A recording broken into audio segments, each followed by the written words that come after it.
A thunderstorm warning has been issued for tomorrow across central and southeastern parts of England, and there's a chance that this could lead to some travel disruption. But for this evening, high pressure once again remaining largely dominant as it builds across the southwest. But a different story in northwestern parts of Scotland. Thicker cloud here and also some outbreaks of rain. These are set to continue as they move their way eastwards through the course of the night. And then it's all eyes towards Wales, central parts of England, where once again some thicker areas of cloud and some showery outbreaks will move through during the early hours of the morning. But elsewhere remaining dry, a mix of cloud and also some clear spells, but it is set to be quite a mild and muggy night to come.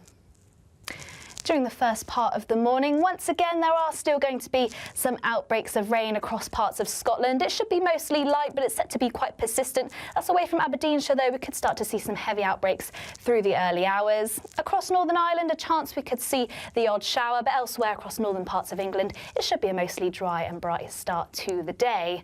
Then across Wales and some parts of central and southeastern England, we will start to see those showers through the course of the morning, but it's really as we head through the day that these showers will start to turn quite heavy and into the afternoon turning quite thundery. So we could see some frequent lightning, some hail and also some quite strong gusty winds. So keep an eye on the Met Office website for any updates on those. We could also see some showers across eastern parts of Scotland, northeastern parts of England, but elsewhere there'll still be plenty of sunny spells and feeling warm and muggy once again, highs reaching around 25 degrees Celsius. Through into the evening, we'll still see a continuation of those thundery showers across parts of the southeast, eventually easing away, leading to a mostly dry night, but once again we could see some showery outbreaks across the northwest. That's before a drier day on Friday and Saturday, before further outbreaks of rain for the second half of the weekend. That's it from me. Bye-bye. There will be a light breeze in the morning, leading to a warm front. Boxed heat pumps, sponsors of weather on GB News.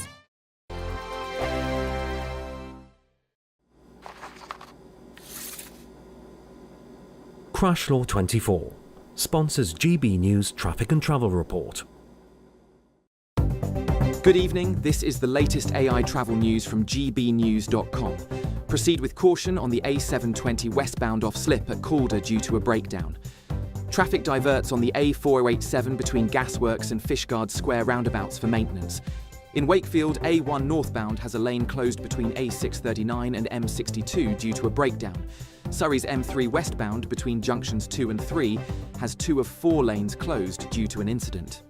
All lanes of A1 northbound in Peterborough between A1139 and A47 are closed following a collision. And on the trains, Avanti West Coast services face major disruption between Milton Keynes Central and London Euston. For more travel news, go to gbnews.com. Crash Law 24 sponsors GB News Traffic and Travel Report. It's the final week to see how you can win big, as there's an incredible £54,321 in tax-free cash to be won. What would you spend it on? The holiday of a lifetime? Or just sit back, relax and remove some of those day-to-day financial stresses? Lines close on the 1st of August, so make sure you don't miss out. For another chance to win, text cash to 63225. One entry costs £2.50 plus one standard network rate message, or text bonus to 63225. 5 entries cost £5 plus one standard network rate message. Go to gbnews.com/win. Entries start at £2.50. Call 0903 686 3232. Calls cost £2.50 plus your network access charge. Or post your name and number to GB14 PO Box 8690 Derby DE1 9TT. UK only. Entrance must be 18 or over. Lines close at 4 p.m. on the 1st of August. Please check the closing time if listening or watching on demand. Good luck. You want to know what's really going on in the corridors of power? Labour don't know what to do with you half the time, and that makes you quite lethal in the chamber. Get behind the headlines with Chopper's Political Podcast. Join me, Christopher Hope, as I sit down with the great and the good of British politics. We'll see where this ruling takes us. These are the stories shaping our nation. Chopper's Political Podcast, available now on all platforms. Listen in and stay ahead. Westminster's full of talk, but out here, it's the real world. Am I allowed to talk now? No, that's it. This is where it matters, real people and real lives.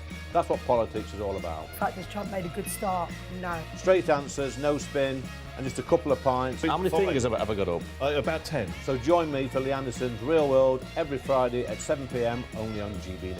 The People's Channel, Britain's news channel.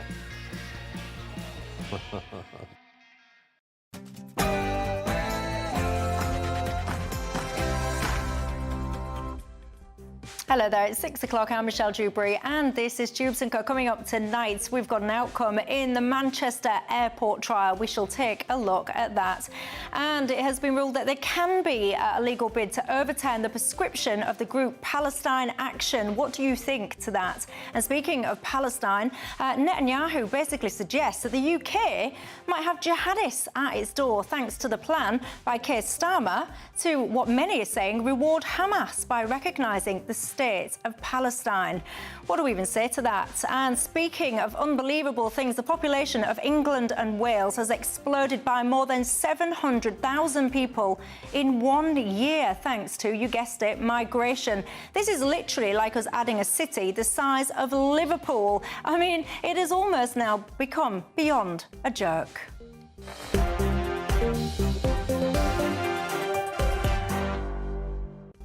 Well, we've got all of that and lots more keeping me company to get stuck in. I've got the academic and pollster Matt Goodwin, and alongside him, the founder of Novara Media, Aaron Bastani. But first, let's give you your 6 o'clock news headlines.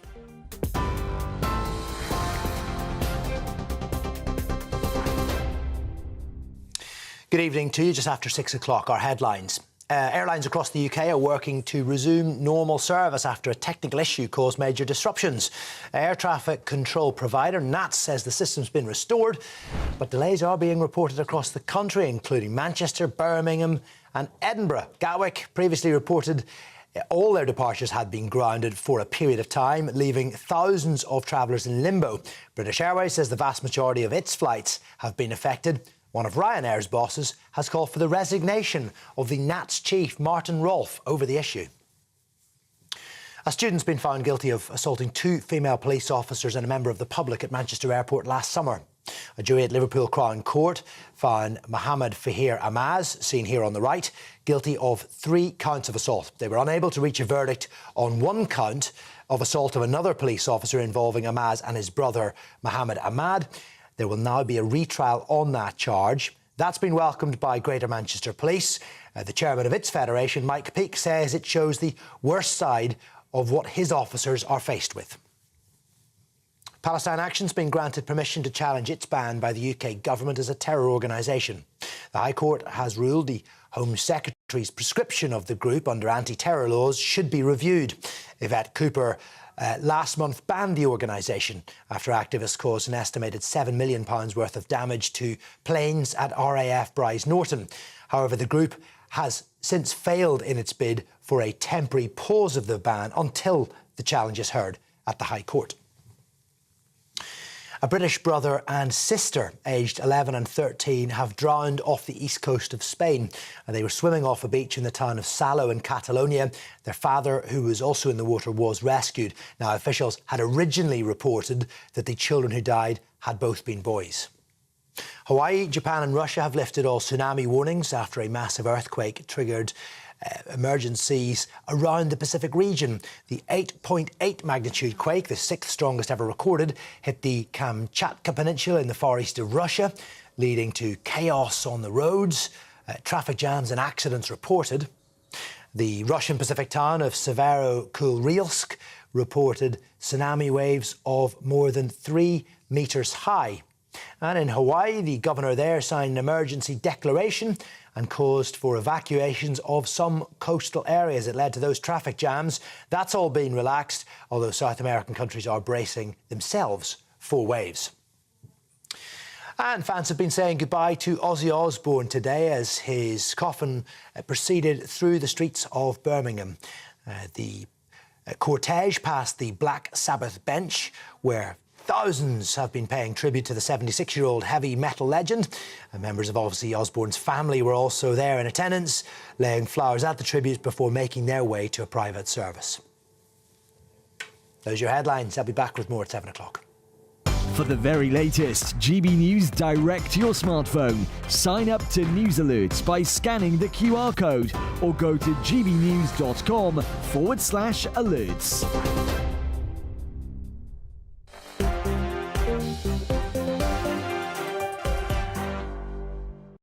Thank you very much for that, Aaron. Hello and good evening to each and every one of you. My name's Michelle Dewberry. This is Dewbs & Co. with you until 7 o'clock tonight. Alongside me, I've got my panel, the academic, pollster and, of course, GB News presenter, Matt Goodwin. And alongside him, I've got the founder of Navarro Media, Aaron Bastani. Good evening, gents. Welcome back to both of you. I like your T-shirt. Very subtle plug there, I've noticed. Where's your T-shirt? Why are you not plugging your Substack? I've got the Matt Goodwin Substack right. I was just about to say, you're missing. That's not like you to be missing a marketing opportunity, Matt Goodwin. You're slipping a little bit. What can I say? Anyway, look, good evening to each and every one of you at home as well. You can join the conversation in all the usual ways. You can email me, gbviews@gbnews.com.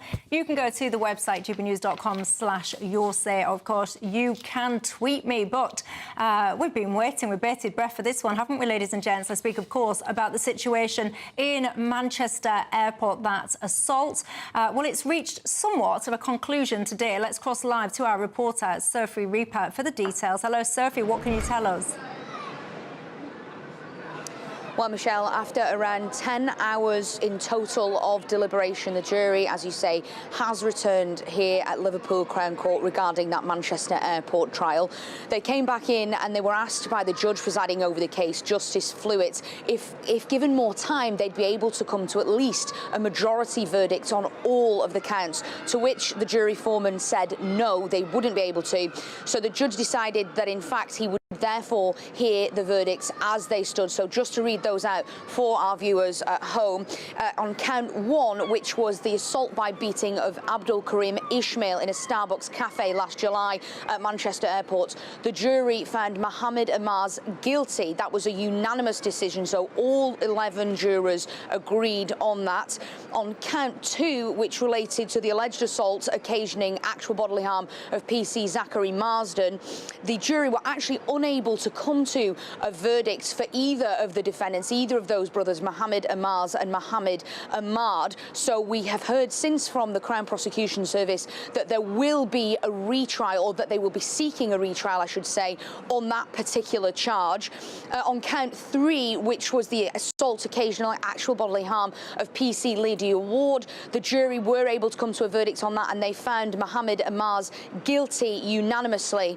And finally, on count 4, which was the assault of emergency worker PC Ellie Cook, they did find Mohammed Ammars guilty on that, but for this particular count, Michelle, it was a majority verdict as opposed to unanimous. So 10 of the jurors agreed, 1 of them did not. Now, just revisiting count 2 there, which is the count the jury were unable to come to a verdict on, the Crown Prosecution Service told us afterwards that they'd be seeking that retrial. We're expecting to hear more details about this here at Liverpool Crown Court tomorrow regarding the potential retrial, but also as well around a potential bail application. Now, Mohammed Ammars, for now, Justice Flewitt has decided, will be held in custody while that bail application takes place tomorrow. And on that, Chief Constable of GMP Greater Manchester Police, Sir Stephen Watson, said Greater Manchester Police is actively supportive of a retrial in respect of the 2 counts where a verdict was not achieved. We remain fully committed to providing the prosecution team with every assistance needed to reach an outcome on these matters. He added,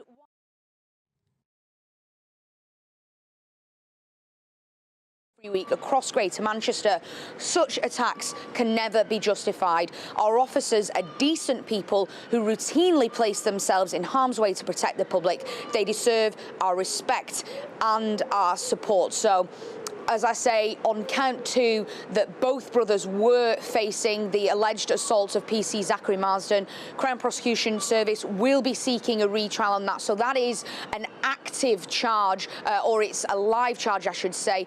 So we'll have more details on that from Liverpool Crown Court here tomorrow.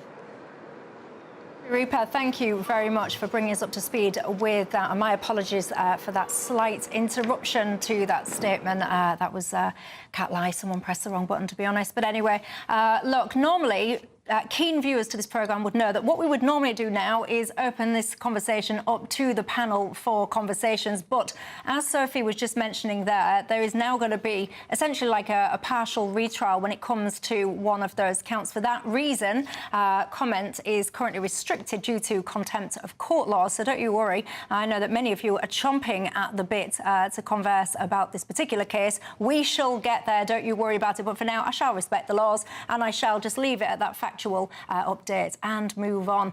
Of course, we're all familiar with the situation surrounding Palestine Action. That, of course, was prescribed as a terrorist organisation. The co-founder now of that group has been successful in trying to get a challenge to essentially overturn that decision. I'll come to you in a minute, Aaron, because I know that you've been involved in this process somewhat, but let me start with you on this one, Matt Goodwin. What's your thoughts? Well, I mean, I think the first thing to say is this isn't an ordinary protest group that is simply campaigning around issues of free speech, as it's claimed today in its press release. A reminder that this is a group that engaged in criminal activity, activity that cost about £7 million worth of damage to jets, to infrastructure that's critical for our national security. So the argument that, well, if we prescribe this group, we are shutting down free speech, I think is for the birds. This is an organisation that has not been engaging in legitimate protest. It's an organisation that's been crossing the boundaries of the rule of law. And to that extent, I do think, actually, that it should be shut down and prescribed. So you agree with the decision, the original decision. Do you think, therefore, then, that the organisation should have been granted a legal challenge to it? I mean, I'm up for having a further debate, but my gut instinct on this is Palestine Action is not a legitimate protest group because it's been going after assets of the state and it's been engaging in criminal damage. Now, Aaron, you were somewhat involved in this, Novara Media was somewhat involved in this process. Tell us your thoughts, your insight. So we've done a couple of things. We were involved in the submission. We've also contacted the Attorney General. Simply as a media organisation, we don't actually know what we can legally do when we cover this organisation. Initially, we even thought perhaps broadcasting people holding signs saying, "I support Palestine Action," may contravene the 2000 Terrorism Act. And we weren't alone in doing that. That was a problem right across the media. Many people in much larger outlets than Novara Media told us the same thing. We didn't get any clarification on that from the Attorney General, which I find just extraordinary. Why rush this if that's the case? My view more broadly on what's happened here is I would repeal the 2000 Terrorism Act. Before 2000, you did have some organisations prescribed. They were all in Northern Ireland. The idea that you would prescribe organisations in this country like this is really new. It's in the last 25 years. What Palestine Action did at that RAF base is illegal. It's actually more than criminal damage. In terms of the maximum sentence that could be imposed on them, given what they did, you could be looking at a life sentence. It's a very serious criminal offence. So my response to Matt would be, given that we already have a legal offence that's on the books, which has a huge punitive sentence, maximum sentence, which, by the way, I don't think life in prison for that would be an appropriate response. Maybe Matt would disagree, but by the by, that's there on the books. Why do we need to prescribe them? So I think there is a civil liberties argument to be made here, but there's also just an efficiency argument to be made. We have so many laws on the books which politicians repeatedly fail to enforce. What they do instead is they showboat, they create new ones. They try and capture media headlines by prescribing the organisation rather than simply enforcing the law as it stands. And I think that says a lot about how we do government and politics in this country. And I think maybe Matt doesn't agree on this particular issue, but I think it speaks to a broader problem where in other instances he might actually agree. Matt? Well, I mean, just to give you some stats, since the launch of Palestine Action in 2020, the group has carried out 385 direct actions against firms it links to Israel's military, leading to more than 676 arrests, including the damage that was created against state assets, against UK military assets. This is not a normal protest group that's marching in the streets holding up placards and signs. This is a group that is focused on direct action, on crossing the limits of the law. So I don't think Palestine Action should be seen within the same realm as other protest groups. Here's the thing. If I have a sign on the street and it says, "I support Palestine, comma, action is needed," fine. If I have a sign saying, I support Palestine Action, comma, is needed, and it makes no sense, but the point is, that does a lot of work. Yeah, I was about to say, I think you need to go back to school. But yeah, I get your point. Yeah. I get your point. But the point is, the difference there would be me going to prison for months, maybe even longer. And some people, of course, have been arrested under this. On the basis of a comma. For instance, if I was wearing a T-shirt saying, you know, with Palestine Action on it, I would face up to 6 months in prison. I simply don't think this is an intelligent law. And what Matt is saying about repeated law breaking, criminal damage, you know, the amount of value that's been destroyed, there are laws on the statute book. There are laws on the statute book. I just don't understand the argument for not processing it via that, rather than saying, if you wear a T-shirt I don't like, you get 6 months in prison. I don't think, by the way, if somebody wears a swastika on a T-shirt, I don't think they should get 6 months in prison. I think they should get 1 week in prison. I don't like it. I wouldn't want to talk to that person, but I think it's a very dangerous direction for the country to go down. It depends if that person is part of a group that top-down has gone after the assets of the state and is engaged in this kind of organised criminality. And you're casually lumping in implicit supporters of the group with the group itself. That's what the law does. The group itself has crossed the borders of legality. Support for the organisation is what's criminalised. That's what the law does. Yeah, but if someone wears a T-shirt that says "I support ISIS," I mean, what? I don't think they should go to prison for it. I think it's ridiculous. But by the way, there's an important difference there as well. ISIS has killed British nationals, right? I still don't think, by the way, wearing a T-shirt should put somebody in prison for 6 months, but that's a really important distinction. If Palestine Action or any organisation were killing civilians and British nationals, no, but then I'd say, you know, Yvette Cooper's argument would we view that generally as terrorism. But Yvette Cooper, she's not here, but if she was here now, she'd probably be saying to you, well, sure, no one has been killed by the actions of this group, but we're trying to stop things before they escalate to that point. She would probably argue that trying to down military jets in a time of heightened international conflicts could have had potential humanitarian consequences. But like I say, we already have laws on the books which disincentivise that to the extent where it's a maximum sentence of life in prison if you do that. So I just don't... Look, they probably can't catch the guy, so they say, you know what, let's get ahead of the headlines, let's prescribe the group. That's what it boils down to, headlines. Well, what do you guys think at home? It's always discombobulating to pretend to be Yvette Cooper. I've got to say, I might need a bit of a brief lie down now. After the break, I want to talk to you about there's been a huge backlash to Keir Starmer's plans announced yesterday to potentially look at recognising the state of Palestine. Benjamin Netanyahu, for example, he says that we are ultimately going to have jihadists coming after us, potentially, as a result. Let's look at that in two.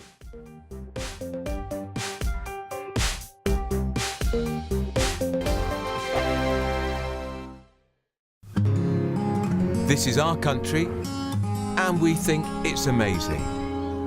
From high tea to the high street, we love it all. Even the rain, we like that too. There's nowhere else we'd rather be. That's why we're here to be the fearless champion of Britain, its voices and its values. Because we are GB News, the People's Channel, Britain's news channel. Farage, Monday to Thursday from 7 p.m. Just a few weeks after reuniting with Black Sabbath and performing a farewell concert for fans. And I'm joined now by Alex Dyke, radio DJ, broadcaster, formerly of the BBC, who's going to pay a bit of a tribute, I think, to Ozzy Osbourne. Alex, welcome. Thank you very much, Nigel. You know, Ozzy will probably be remembered as the guy who shouted at his wife in the Osbourne's reality TV show from the early 2000s. But there was so much more, Nigel, to Ozzy than that. He was a pioneer of heavy metal rock. And you've got to remember, in the very early 70s, the rock that was coming out of Britain after the Beatles had split up was progressive rock. It was self-indulgent 6-minute drum solos and things like that, you know, when you think back to early Genesis and Jethro Tull. But Ozzy wasn't that at all. He was a heavy metal pioneer and a heavy metal hero. He sold over 100 million albums with his band Black Sabbath. Who fired him in... Nigel, did you know he was fired by Black Sabbath? I didn't know that. For what reason? He was fired, Nigel, because of his drug and drink problems. He was addicted. And when we do look back at him 20 years ago in the early noughties in the Osbournes, you could see then he was frail. His body was shot because he had abused his body so badly through drink and drugs.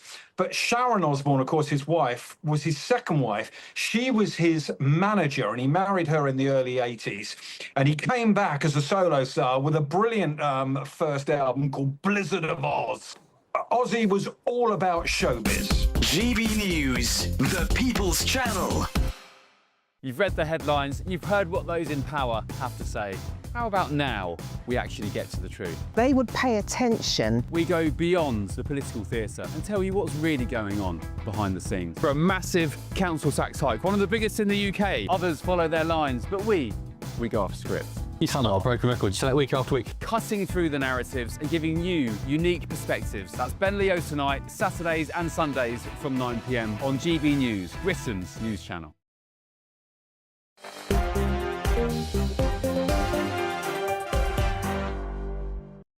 Hello everybody, Michelle Dewberry, Matt Goodwin and Aaron Bastani keeping you company until 7 o'clock tonight. Well, as we covered on the show yesterday, Keir Starmer essentially said that it was a bit of a backtrack, I've got to say, certainly a bit of a policy swivel. He's now said that now he would look to recognise the state of Palestine in September, providing Israel met a variety of different stipulations.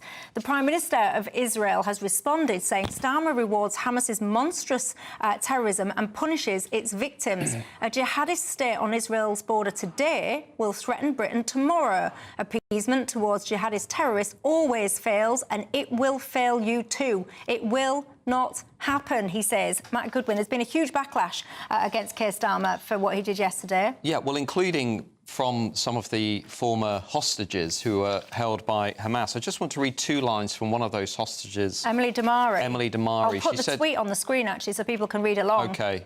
Well, she said this is from the media this evening.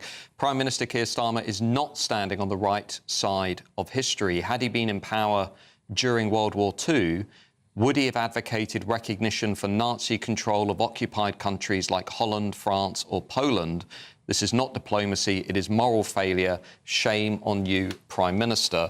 And I completely agree, actually, with not just Emily Damari, but with a lot of other people who have expressed outrage at this decision, because what it is going to do effectively is incentivise not just Hamas and not just radical violent Islamist groups across the world who will now conclude that actually violence and terrorism gets you what you want. But here's what I'm really concerned about beyond all of that, which is enough to be concerned about, is it's also going to inspire every other would-be terrorist across Western nations and push them to the conclusion that if they use violence, if they use rape, if they use torture, if they use murder, that they will in the end, be able to get what they want out of Western states. I think Keir Starmer has been pushed into this because he's more concerned about Muslim votes than he's concerned about British people and also the rights and security of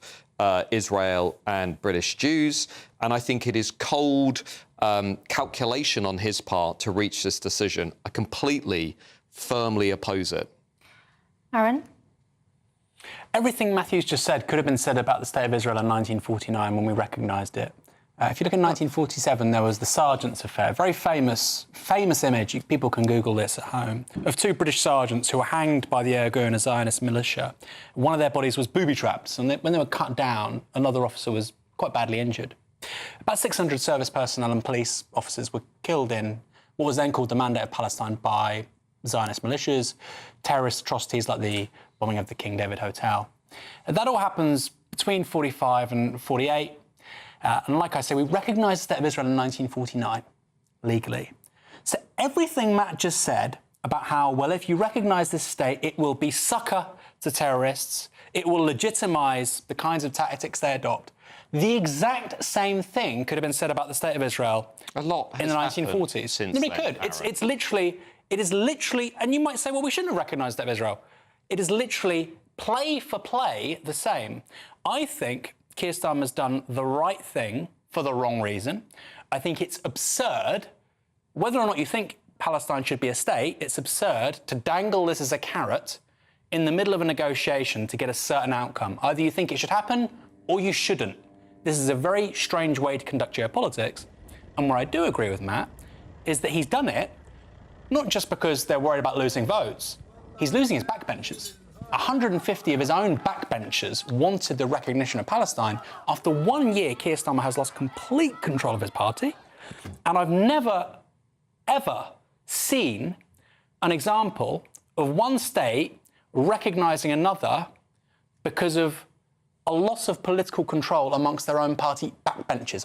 I've never heard of that before. I completely agree with that point, that Starmer looks like he's now basically been, neutered. He's in office, but he's not in power. He's a very weak Prime Minister, but he's also done something else, which is not just respond to his backbenchers. He's also lost the support of our major allies. America will not go along with this. Israel will certainly, obviously, not go along with this. And much of Europe will not go along with this, despite what Macron is trying to do in the dying days of his premiership. I'm deeply concerned, actually, about the extent to which not just Keir Starmer, but the Labour Party are now routinely putting sectarian interests in British politics ahead of what is the right thing to do in global politics. I don't understand. I struggle to get into the mentality of people like Keir Starmer sometimes. I don't understand how so close in the aftermath of October 7th, you can look at the situation today and say the answer to this is to give a mealy-mouthed statement like Keir Starmer did and say we're going to recognise the state of Palestine, we're not going to hold Hamas to account, we're going to basically throw British Jews in Israel under the bus. And the outrage from Hamas hostages, including Emily Damari and others, I think is entirely justified because they are saying, do you understand what you're doing? What he's doing is emboldening radical, violent Islamists across the world. That's what he's doing. Wasn't there an acknowledgement from Hamas where they were basically saying that they thought this was a good thing and it went further than they were expecting? I hadn't heard that. You'll have to enlighten me. That's true. Yeah, that was in the Telegraph newspaper today. Hamas celebrating Keir Starmer's statement, much like Islamists in this country will be celebrating Keir Starmer's statement. Well, something that I imagine that you won't be celebrating, we're going to discuss after the break, which is, you won't believe this, ladies and gents, the amount of population expansion in 1 year alone. We've apparently added a city, essentially the size of Liverpool, you guessed it, because of net migration. Let's discuss after the break.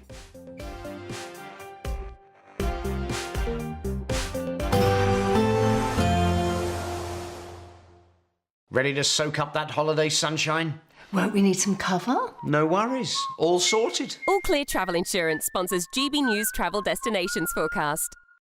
The heatwave is now easing across parts of Greece and also parts of Turkey, but elsewhere across Europe, still some humid air creating thundery downpours. But across the west, particularly across Portugal, Spain, most of France, it's largely dry, plenty of sunshine. But across parts of Germany, northern parts of Italy, still a chance of some quite intense thundery downpours. And also still across parts of Greece and Bulgaria, we could start to see some outbreaks of rain. But otherwise, for the large majority, plenty of sunshine and warm temperatures. All Clear Travel Insurance sponsors GB News Travel Destinations Forecast. Hello there, good evening. Welcome to your GB News weather update from the Met Office. A thunderstorm warning has been issued for tomorrow across central and southeastern parts of England, so a chance that we could start to see some travel disruption. But for the time being, high pressure remaining largely dominant, particularly across the southwest. But this at times swinging in frontal systems, so that means more cloud, also some light outbreaks of rain to end the day across Scotland. But for many, for most of the night, it should remain mostly dry. Then we need to draw our attention to areas of Wales, central parts of England. We'll start to see some showery outbreaks move their way through across dawn. And for all, it is going to be quite a mild and muggy night to come. Some towns and cities not dropping much past 17 to 18 degrees Celsius. Then during the early hours of the morning across Scotland, once again it's set to be quite cloudy, possibly quite murky at times. Light outbreaks of rain in western areas, but across Aberdeenshire, some of these areas of rain could turn quite heavy at times. A chance of some showers across Northern Ireland, but northern parts of England should remain mostly dry. Now, still plenty of showers across parts of Wales, perhaps some isolated showers too across parts of the southeast. And through the morning, we'll start to see more and more of these showers across the south, banding together to give persistent outbreaks of rain at times. And into the afternoon, this could also turn thundery, so we're likely to see some hail and also some frequent lightning. Also a chance we could see some thundery showers across eastern parts of Scotland and northeastern parts of England. But elsewhere, particularly across the west, there should still be plenty of sunshine. Another warm, muggy day to come, highs once again reaching around 25 degrees Celsius across the south. Now we'll see those showers ease away Thursday night, which means a much brighter day on Friday. Still a chance of showers mainly across eastern coasts, but these should be mostly light to moderate, and it could be quite breezy at times too across eastern coastal areas, but mostly dry into Saturday. Different story on Sunday though, as we see a return of outbreaks of rain move in from the west, but still once again warm in any sunshine.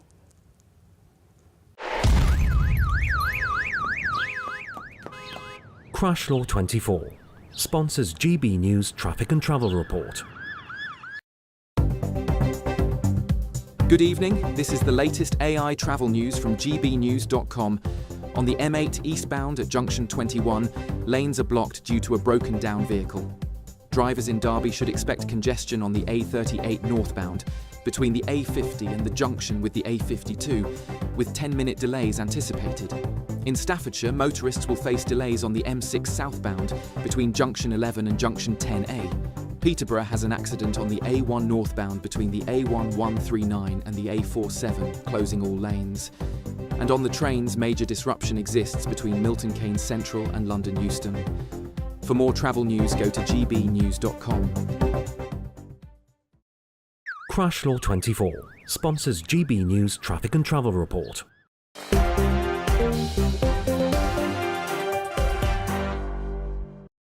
Hello everybody, welcome back to Dewbs & Co with me, Michelle Dewberry, Matt Goodwin and Aaron Bastani. Lots of you getting in touch about Palestine Action. Peter said, Michelle, if you're all in favour of Palestine Action being prescribed, how come then people weren't also arguing for people like Just Stop Oil being prescribed? Where would we end though if every group that people perhaps didn't like were designated terrorists? I mean, it'd undermine the actual concept of being a terrorist organisation, wouldn't it?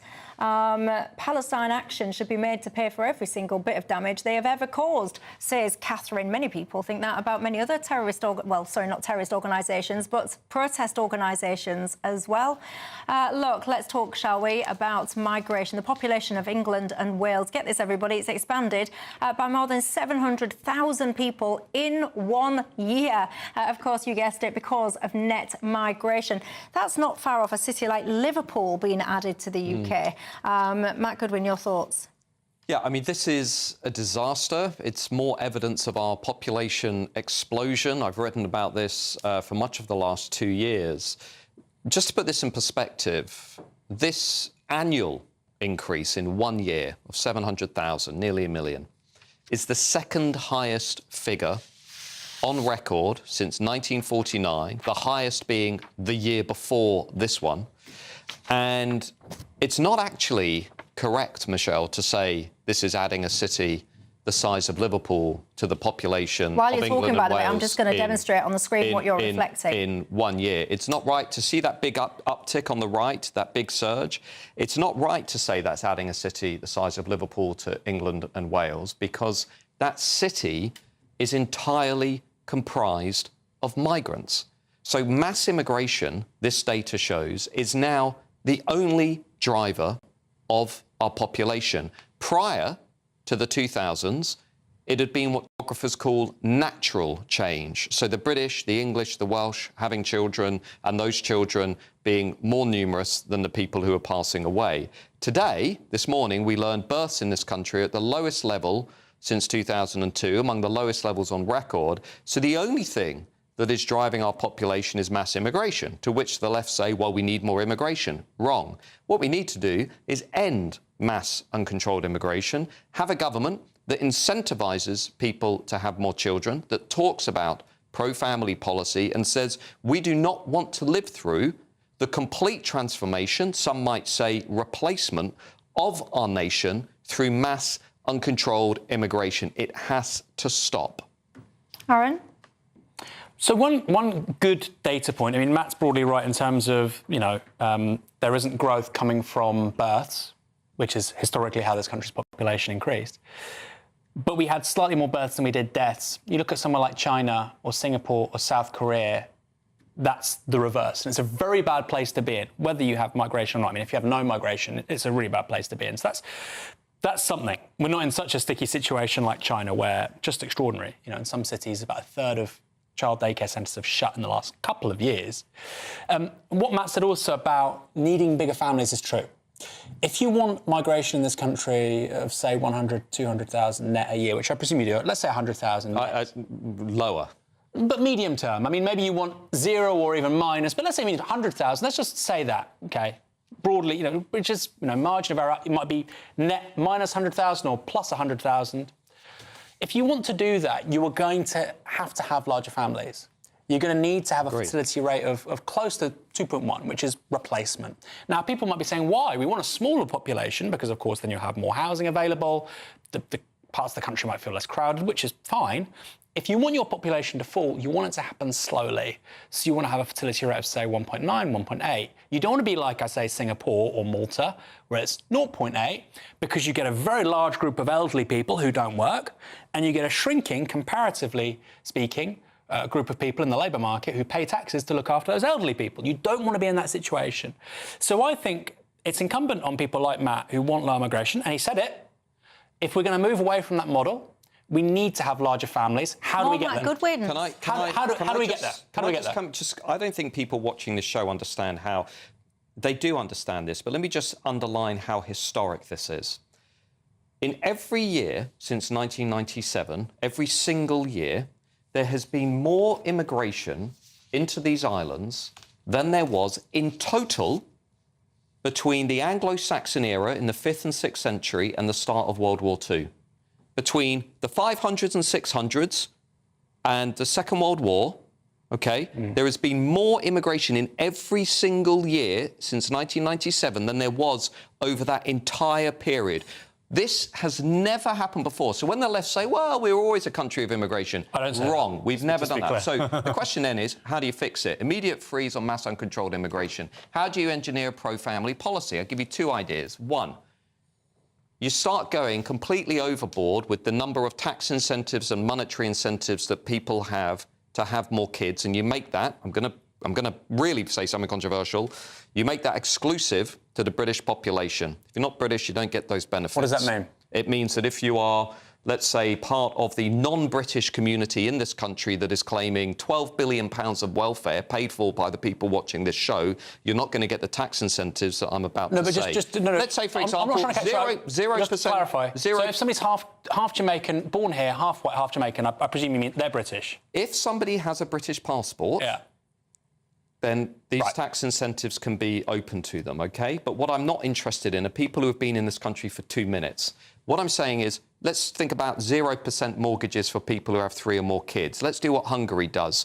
If you have 3 or more children, major tax incentives across the board. But let's go further. What does cultural change look like? We basically have banned smoking or reduced smoking in this country, not just by making cigarettes more expensive. We've brought about a wholesale culture change in this country, a bit like we have for all the wrong reasons with net zero. We've changed the culture and the environment. What we need is a governments in this country who change the culture on family in the same way. They establish completely new cultural norms that say there is an expectation now in this country that you will have 2, 3, 4 children in the way that Israel does, in the way that Hungary does, in the way that Poland does. Now, Hungary and Poland, the evidence isn't quite there to suggest they are getting to where Israel is. But what Israel have done is very interesting. They've said this is about survival. This is about the survival of the country. And I have to say, lots of people will scream at me online after this. The West and Western nations now need to start talking about family policy in terms of survival. Not only tax incentives, but in terms of the survival of their nations. Well, the easy thing that Matt hasn't mentioned is, of course, stopping emigration. If you really want the survival of the British nation, this continuous kind of British people that have been here, like he says, broadly speaking, in England anyway, since the 5th, 6th century, you'd have to stop emigration. And the reality is lots of Brits like to emigrate. Not that many, though.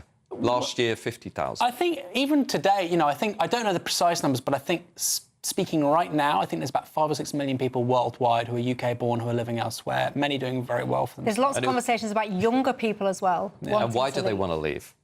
Well, quite. Or some people left 30, 40 years ago. But my broader point is that if you want to do that, I think that's a big thing. And right now the incentives are to leave rather than to come back. And we probably disagree about how to change that, but that's a thing. And I do agree that we need bigger incentives to have families. We also need housing, because the one thing you and I would agree on is unless you have a viable housing market that can give young British people housing, they're not going to have children. And the trade-off is this. You can have affordable, available housing in this country, or you can have mass uncontrolled immigration. You cannot have both. And we need a political leader that has the guts to stand up and say that to the British people. 700,000 in 1 year. 700,000 people added to the population. Do you know how many houses we built in that same year? 190,000. Can somebody solve the riddle of housing in this country? Because Keir Starmer's today, he's come out, he said, well, we're going to build more housing. Our population in England and Wales is growing by 700,000 in 1 year, and we're building 190,000 homes. It's ridiculous. You cannot simultaneously have mass uncontrolled immigration and increasing your population by 1% every year and gaslight the British people by saying you're going to solve the housing crisis. It is completely ridiculous. You're going to have to change a lot of hearts and minds, though, because if I think about my generation of women, you all know how things used to be. It used to be that women, and I'll get in trouble for saying this, but I can say because I'm a woman, women used to be at home, you used to raise your family, you didn't used to work, you used to be able to live on single incomes. Now, talk to many young women, not that I'm saying I'm young anymore, but talk to younger women, and they will sit there and they will say, I don't want my kids until I'm in my 40s. What then happens is men don't want to settle down until much later. Women don't want to settle down until much later because they want to build their careers as well. No one has proper conversations about the ticking biological clocks for women. Well, you pretend that women can have it all. They can't. They get into their 40s.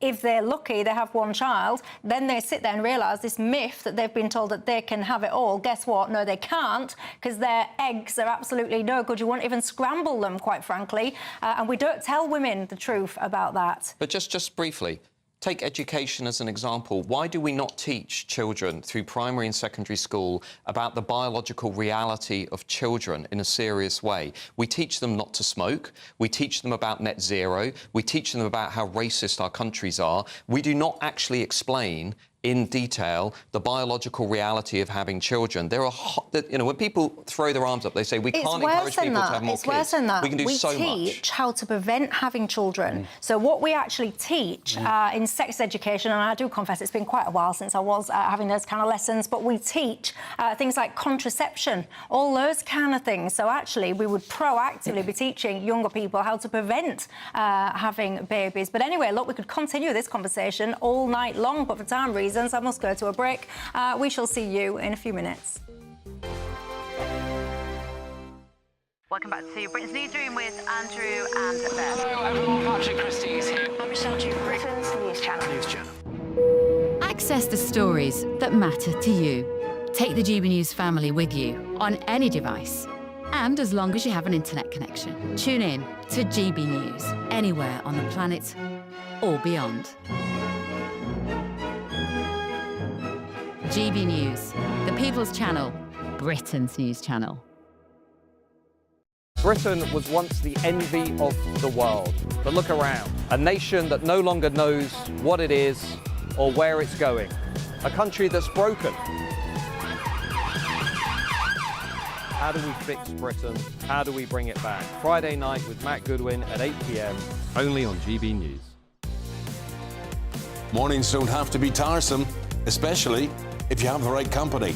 Wake up to news as it happens, opinion and debate, and of course, a little bit of entertainment too. Because when the kettle's on, we're on. That's Breakfast on GB News, a show worth waking up for. Every morning from 6 a.m. Only on the People's Channel, Britain's news channel.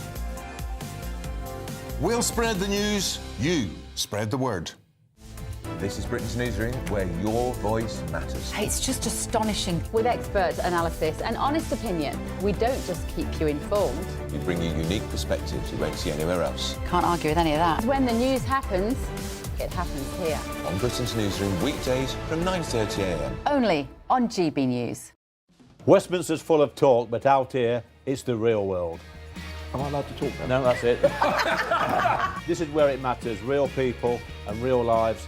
That's what politics is all about. The fact that Trump made a good start, no. Straight answers, no spin, and just a couple of pints. How many fingers have I got up? About 10. So join me for Lee Anderson's Real World every Friday at 7 p.m. only on GB News. The People's Channel, Britain's news channel. At GB News, we love to hear from you, our loyal community. So drop us a line at gbnews.com/yoursay. There you can talk to each other and also to the presenters live on air. gbnews.com/yoursay, because GB News is your channel, Britain's news channel. Good Afternoon Britain isn't just about us. The wonderful thing about this programme is it's about everyone watching. It's an interactive programme. Well, there absolutely is something to see here, and we're going to be talking about it more. Whether it's breaking royal news, please bring us up to date, or indeed a particularly punchy speech in the House of Commons. Very, very curious. We bring it to you live, and then we bring you live reaction as well. That's Good Afternoon Britain, weekdays from midday. Only on GB News, the People's Channel, Britain's news channel.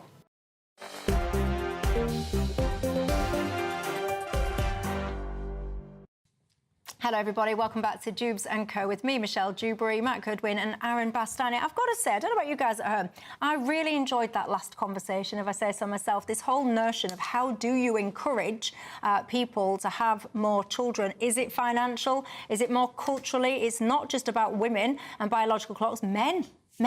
They go around, some of them are like, they think they're Peter Pan, don't they? They do. And I know it's very different. It's very different in Hull, for example, if I compare it to London. But if I think about my male friends in London, they're still in their 50s. They think that they're about 20.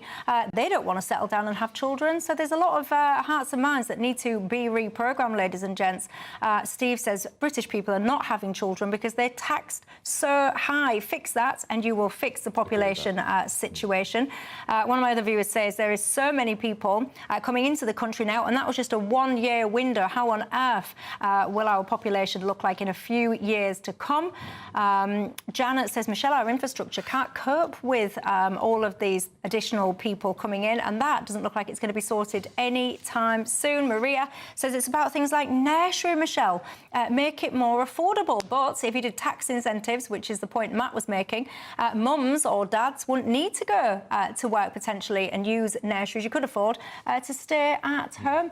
And one of my viewers, Pooper Scooper, I suspect that's not your real name, you've said, I'm looking at emigrating because I have to pay too much tax in this country as it stands. Well, tax, that is a very dividing line, isn't it, in politics at the moment? You'll all be familiar with the fact that Jeremy Corbyn and Zara Sultana, they are then launching their new movement. We don't know the name yet, but that's a small minor detail.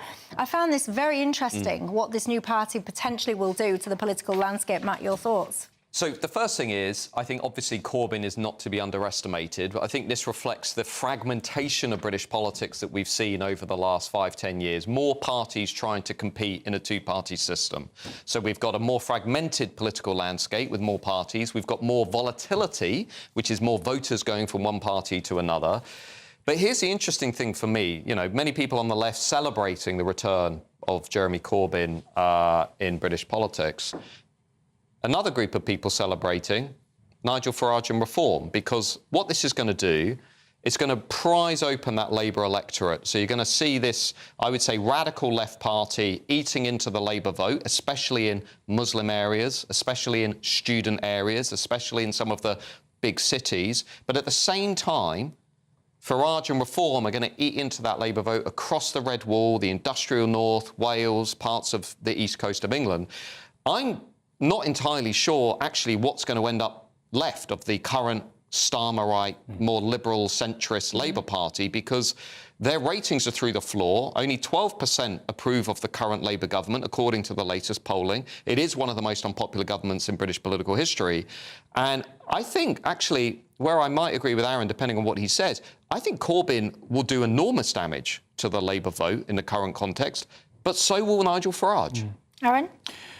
Yeah, I agree with that. What's really interesting about this party is that even if it's a 5 out of 10, right, even if they don't land perfectly, they're probably going to get about 15 MPs, which is just extraordinary in the context of first past the post. That's not meant to happen. You're meant to perform out of your skin and maybe you'll get a couple, right? I mean, it could be much more than a 5 out of 10, but, you know, if you're just being conservative and cautious about your predictions, I think 15 seats, you're looking at the West Midlands, bits of London, maybe some other parts of the Northwest as well, but I think those would be the two big ones, the West Midlands and London, for the reasons Matt said.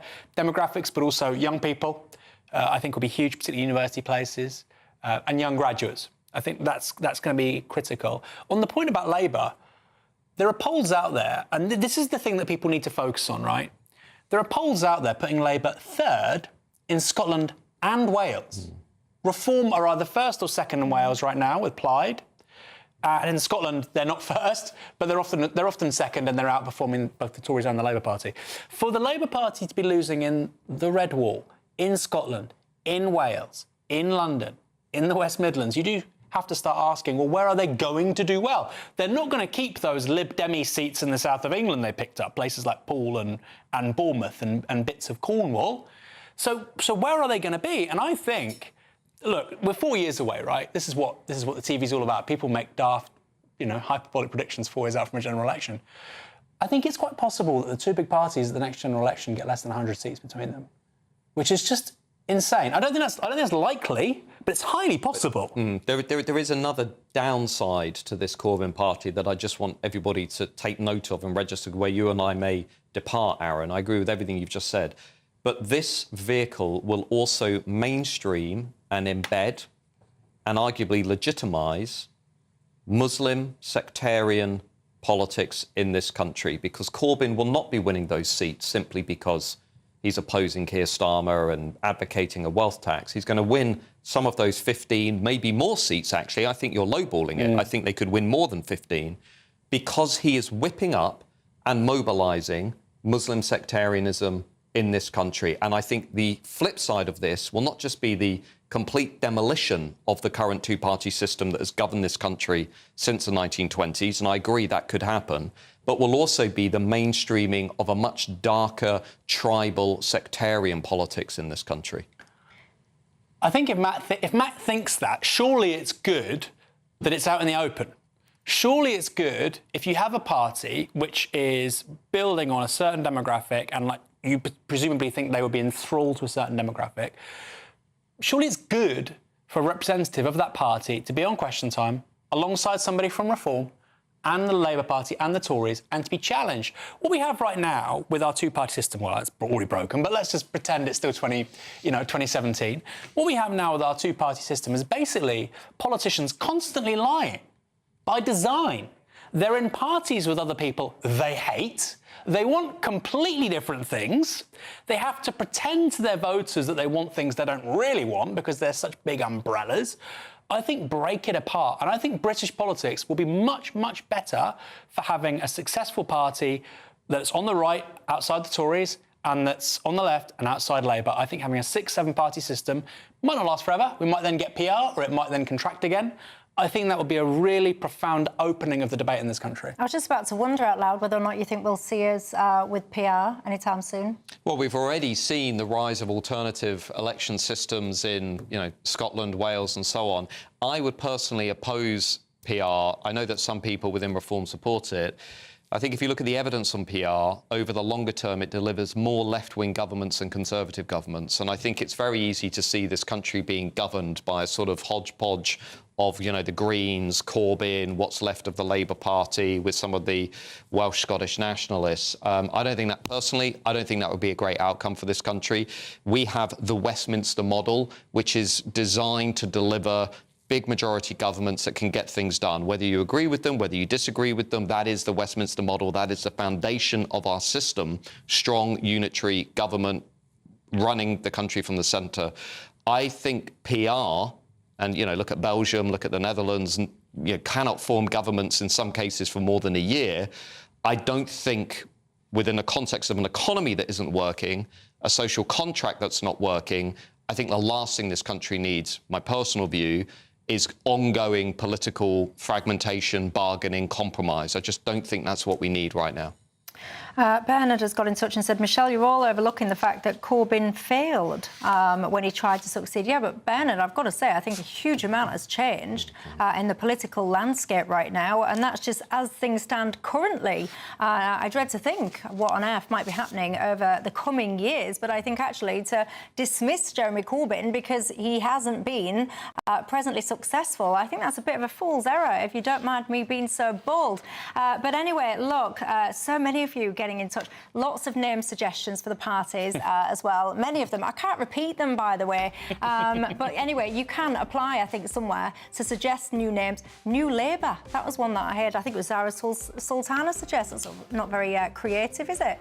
Anyway, look, that's all I've got time for. Gents, thank you for your company. Thank you for you at home for yours as well. Have a good night. I'll see you tomorrow night.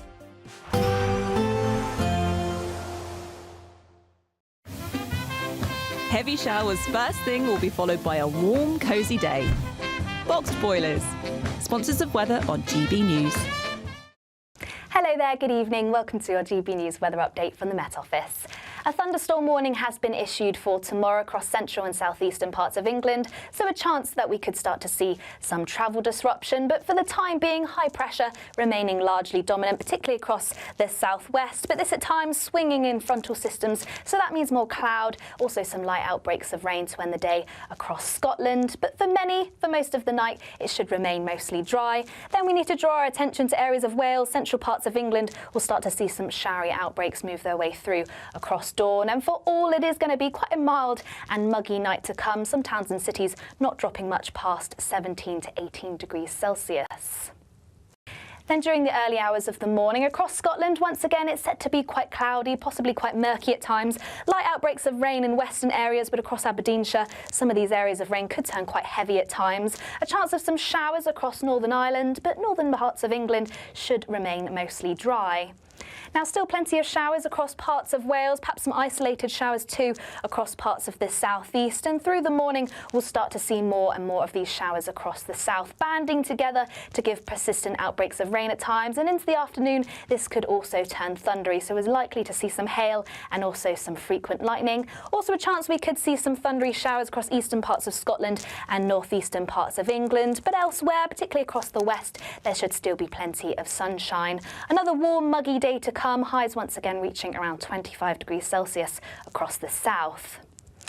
Now, we'll see those showers ease away Thursday night, which means a much brighter day on Friday. Still a chance of showers mainly across eastern coasts, but these should be mostly light to moderate, and it could be quite breezy at times too across eastern coastal areas, but mostly dry into Saturday. Different story on Sunday though, as we see a return of outbreaks of rain move in from the west, but still once again warm in any sunshine. Heavy showers first thing will be followed by a warm, cosy day. Boxed boilers, sponsors of weather on GB News.